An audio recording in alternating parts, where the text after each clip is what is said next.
Alright, continue left off from my review. Now, I left off with when I talked about Spider-Man. I'm here to continue to talk more about Spider-Man. Talk about the rest of the stuff, which is the 8th, 9th annual. Not 8th, 9th, 10th annual, along with issues 103 to 111. Actually, 104 to 111, and 113 and 116. First, we start with this annual, which... This annual, you read it, and I did a little research on this group, the Cadre. These are just characters who just... It feels as though Terry Cavill created these characters just... It feels as though most of the whole annual, except for 2 stories in this book, are just stuff for it's basically all stuff in the Moon Knight series. Yeah. That's what it felt like. It felt like basically stuff that's set up here, and it's stuff for the last arc of the series before it got canceled. That's literally what most of the annual is. There's also a Cloak and Dagger story in here, and a story for Night Watch. Yes, because, yeah, features point in time, so why not? The Cadre are mostly just demons, and it's like, okay, let's create these characters just so they can appear in the pages of Mark Spector Moon Knight. Yeah, that's it. Of course, he pretty much... Here's the thing about this book. Terry Cavanagh does all the stories in this book. But he has different artists for every story. The first story is Origin of the Cadre. Basically, this is their debut. Chaos is Cadre. Things to Come. Mayhem in the Streets. Opening Gambit. Like I mentioned, all the stories written by Terry Cavanagh. The first story is organized by Nelson Ortega. Second one is Chris Murnian. You have Vince Evans as story number 3. 4 is Mayhem is 4 is Fred Haynes. And the last story is Mark Powers. The Cadre are in most of this whole book. It's like, just, yeah, let's just have the Cadre appear in like almost every single freaking story. Yeah, they have like, get this, they're in the opening story of this annual. The second story, they're fighting Spider-Man. And then the fourth story, they have their story of their own. I'm like, seriously?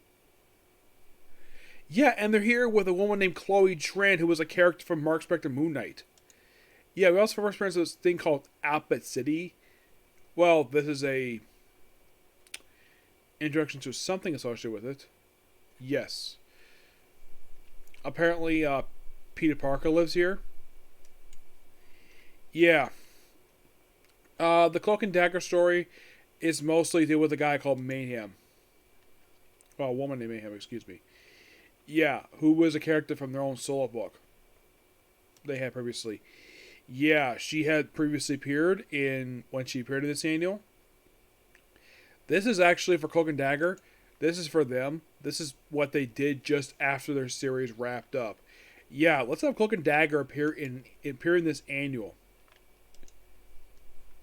Yeah, I'll talk about this annual soon. Yeah. It's interesting. The whole thing with the Nightwing thing, Night Watch, it's just continuing his story, leading to his own ongoing series. And number 9 was the second to last annual release, and here is the final annual ever released. And number 10 released in 1984. Excuse me. What was rating? Give it number 9. I'll give that an 8. The Cloak and Dagger story was really good. It's strange, though, that's the story that they continue in. So, yeah. So this next annual, Terry Cavanagh does not do all the stories in this one. Oh, no. He does the first 2 stories. Mike Lackey does the 3rd story. The 4th story is done by Joe Cavarelli. Mike Lackey co-does the writing with the story number 2. Joe Cavarelli does the co-writing with story number 2. And he does a solo story for the 4th story. The artwork opening story is Jerry Buckingham. Second story has 2 artists on it. Alex Savick, who I met this guy in person once. Don Hudson. Yep, Sergei Curry. I met this guy I think just recently. I don't remember much of the conversation I had with him. He does the 3rd story. The 4th story is by Vince Garrido. The opening story is about Shriek, and reading the story here, it's this pretty much in the way for her. This is like the next thing she appeared in just after Maximum Carnage wrapped up. Yeah, it's like Max Carnage wraps up and then she appears in this very book. Yeah, it's like right after it wraps up, she appears in this very annual. And she's also with Mayhem as well, in her last ever appearance. Yep, we also got Dr. Kafka and John Jameson. It's a really interesting story.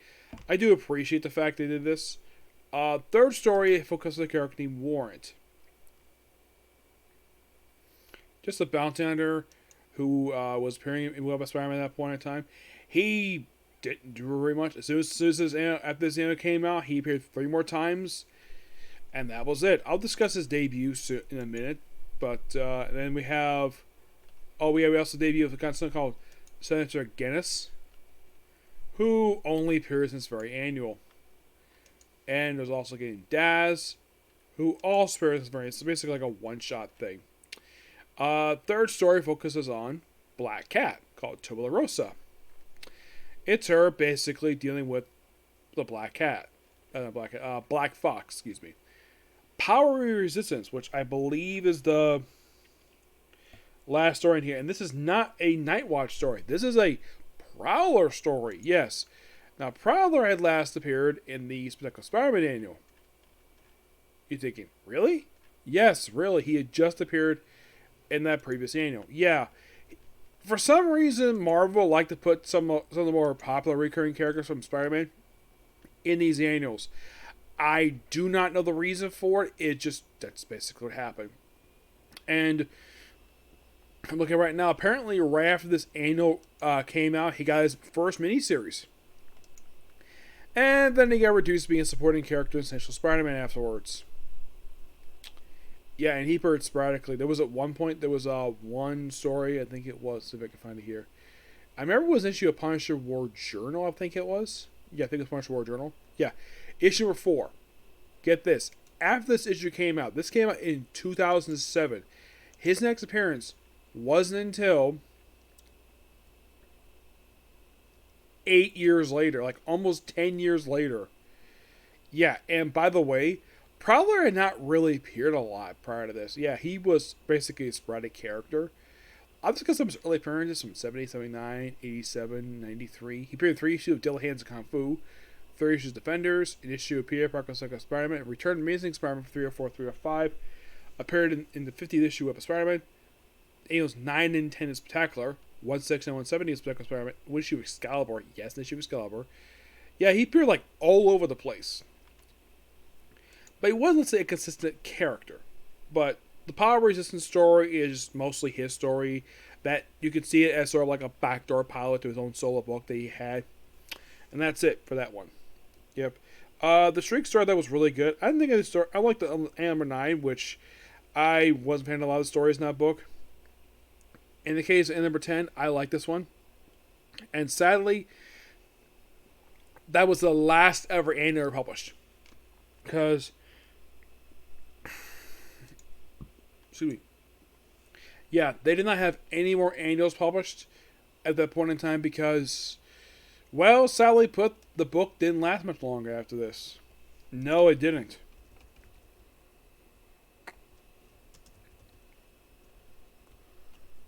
Now, start with issue 104 of this very book. Let's see if I can find the actual... Okay, here we go. From 104 to 106... It is simply put 3 issues that tie into Infinity Crusade, a storyline done by Jim Starlin. That is literally what this is, plus we have a Becca feature for Nightwatch. Yep, that's also literally what they did here. Yeah, let's just basically give a Becca feature to Nightwatch. Yeah, I don't really know why. Yeah, so we kind of had 2 stories in this book. Yeah, we basically had the Crisis of Conscience, that was basically the main story here. Yeah, and Infinity Crusades, that most of it just has Spider-Man vs. Other Heroes in a brainwashed fashion. And after that 3-part wrapped up, and then we have the next story arc where we actually have Sandman and Quicksand. Yes, is a character in Quicksand who was a woman. She was a character from Thor, believe it or not, and she didn't appear a lot prior to this book. No, part of this two-part, she actually last appeared in some issues of Captain America, and after this, she appeared in Thunderstrike, it's an issue of Thor. Yeah, she appears sporadically. She's not that big of an X-Men Spider-Man character, not really. We do have debut in this book of Sandstorm.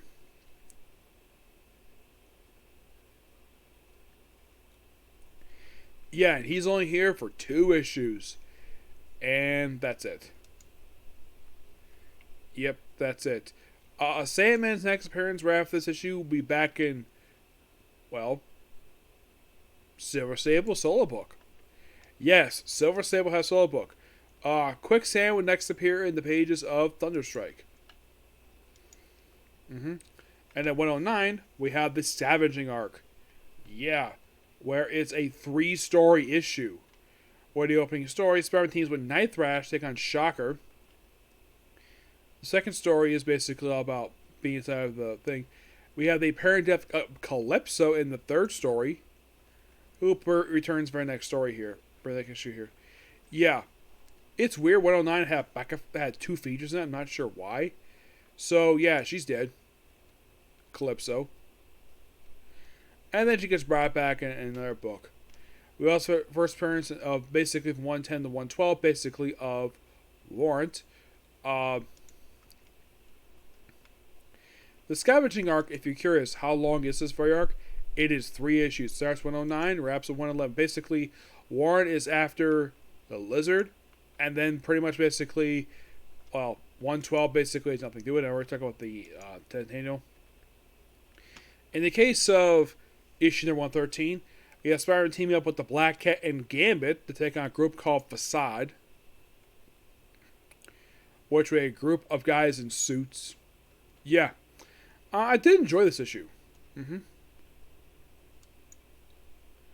Yeah.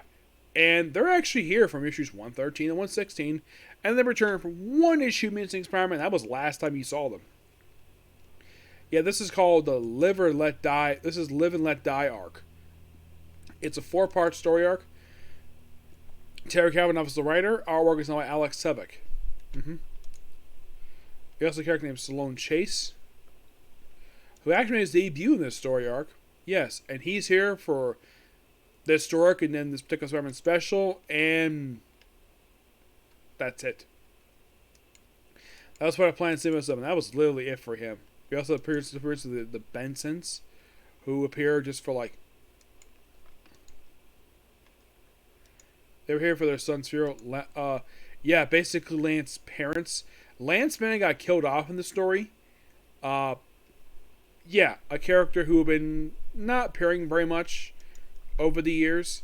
Prior to this arc, he had just appeared in an issue of Spider-Man.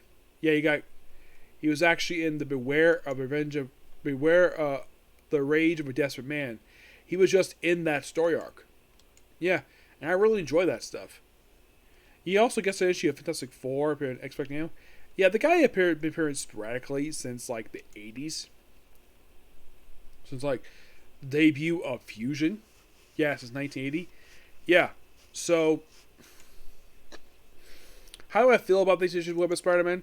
The Infinity Crusade issues are interesting at best. The issues that came right after the story arc wrapped up. 107 felt like basically like it's called the Tainted story arc. It's literally a 2-parter. Yeah, it's just a 2-part, I think it's like a 2-part story arc. Yeah, it's literally a 2-part story arc, and then from 109 to 111 is the Scavenging arc, which I found the arc quite interesting. I like the fact Night Thrash appeared in this issue. The other issues, for issues like 113 to 116, like now that was simply a 4-parter. You could think of it's called Live and Let Die, which is probably not the James Bond movie, but this was an absolute fun story arc. I loved it. It's sad though, like as soon as the story arc, like with part 2 of this very story arc, they kill off a character. Yeah, And his girlfriend, Annie Powell, she gets written out of the book. Like, not long after this. Yeah, literally 116 is her last appearance in comics. I think, what, seriously? Yeah, and by the way, when she appeared at the start of the story arc, this was her first appearance since Amazing Spider-Man 243. That was back in 1983. This book came out in 1984, 11 years later. So, let me get a straight, Terry Kavanaugh. You brought back two characters who have been seen in Spider-Man comics for 11 years, and you kill off one in their second comic return? I don't get it. But the circus stuff was really fun. I like the whole Spider-Man team with Black Cat and Gambit taking on these people in suits. I thought it was really fun. Robot suits. Yep. So yeah, that's a particular view. Next up is definitely Bleach. Okay, next video. Bye.